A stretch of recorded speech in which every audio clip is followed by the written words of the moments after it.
love being an esthetician, and I've been an esthetician for about 4 years now. And in that time, I've seen so many different faces, and I am so honored that people trust me with their skin. It's something that I never ever take for granted. And I wanted to talk about some of the things that I've learned as an esthetician. I've learned how you speak about your client's skin is incredibly important. Saying things like, oh, your skin is bad, is not what you want to say to your client, because there is a lot going on in someone's mind to do with their skin. The way your skin looks can have a direct impact on your mental health.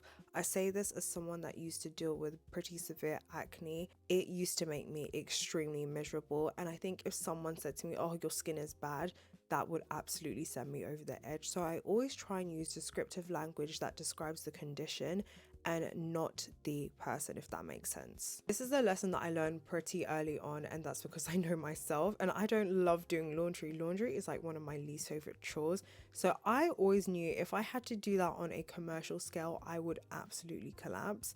So I use disposable towels in my treatments, and that makes a lot of sense for me because my facials are more about like treatment versus the experiential side of things. I learned pretty quickly, and this is because I always knew that I wanted to go into product development, that mineral sunscreen is not better than chemical sunscreens, and it's absolutely okay to apply a chemical sunscreen after doing a client's treatment.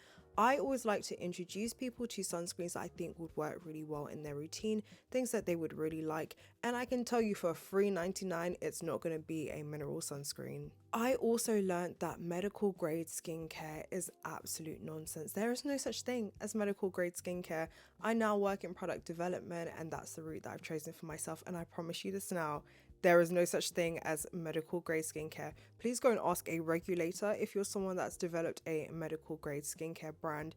The person that is your RP is absolutely shagging you. One of the last lessons that I'll talk about is when you're making client routines, you need to make a client routine with things that your clients can actually buy very easily. You want to make the skincare journey and the skincare experience as easy for your clients as possible, and you want them to be able to repeatedly pick up whatever you're recommending. One last tip is it's really nice to have esthetician friends, whether that is online, whether that's in real life.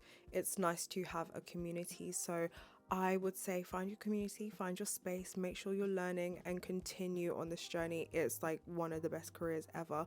I'm so honored to be an esthetician, and I hope that comes across in my content, but genuinely it makes me so happy and I'm very proud of it.